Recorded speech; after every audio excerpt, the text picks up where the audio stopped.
Setting boundaries with your family can be difficult, especially if they continue to cross them. It can cause tension and fighting, potentially fracturing important relationships. Stephanie Wijkstrom, the founder of the Counseling and Wellness Center of Pittsburgh, has some advice on how to put these in place and to enforce them. Thanks for being here. Of course, thanks for having me. So let's talk first about what a boundary is.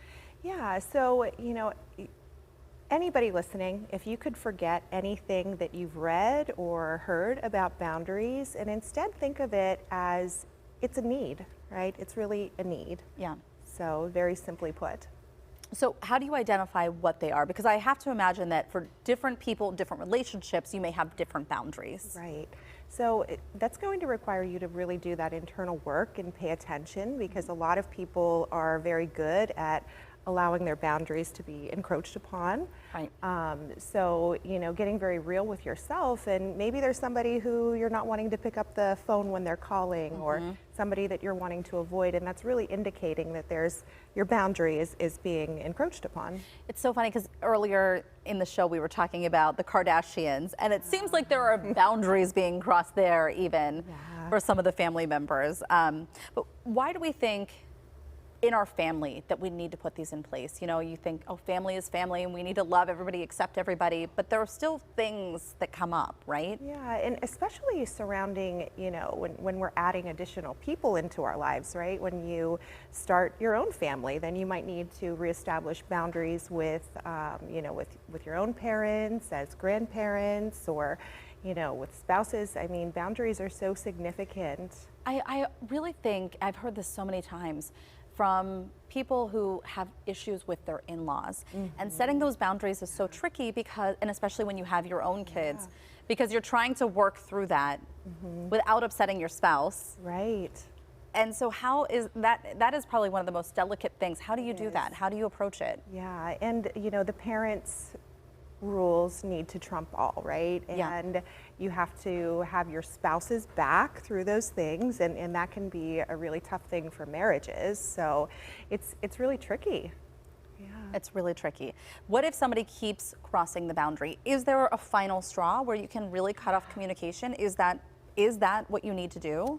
So, I would encourage anybody to really view asserting those boundaries as a process, right? Okay. So, you aren't necessarily going to get that, behavior change on the first try. So think of it as a process and allow a little bit of time to pass before you think about, distancing yourself from somebody that you care about. And what about the toxic nature of some of these? Because I think that it can get toxic if people keep crossing them and you allow that to keep happening. Right. Yeah. Only you can decide where your final straw is, right? And that's where the responsibility is on each of us as individuals to make that tough decision. But if you're a person who's hearing a boundary, it's important to recognize that that's an investment in your relationship, right? Can you maybe walk us through what this conversation might look like? Let's say I keep getting a phone call from a family member and they keep telling me that they don't like the way I style my hair. And I have to tell them that the boundary is, we're not gonna talk about my appearance. How do you have that conversation? This is not true, by the way, but how do you have that conversation with that person? What would that look like? Yeah, that's a great question. So, first, make sure you're in a calm, neutral state. Okay. So don't wait until your boundary's been crossed 100 times and you're exploding. So calm, neutral, and talk about what you need, right? So the more that you can turn it into a positive statement, instead of saying what you don't want, to focus on what you do want. So, I really need to feel supported by you. I need to feel loved by you. It hurts me when you make those comments about my hair or my body, and I really need you to talk to me in a loving way. And at that point, at any point in that conversation, do you set an ultimatum?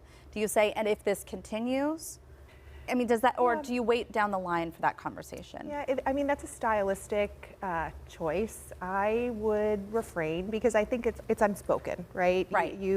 It's recognized. If somebody is telling you that this is a boundary, that there's a consequence to that, right? Yeah.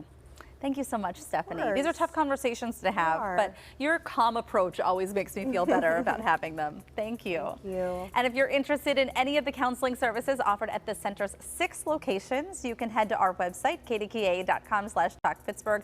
We'll be right back.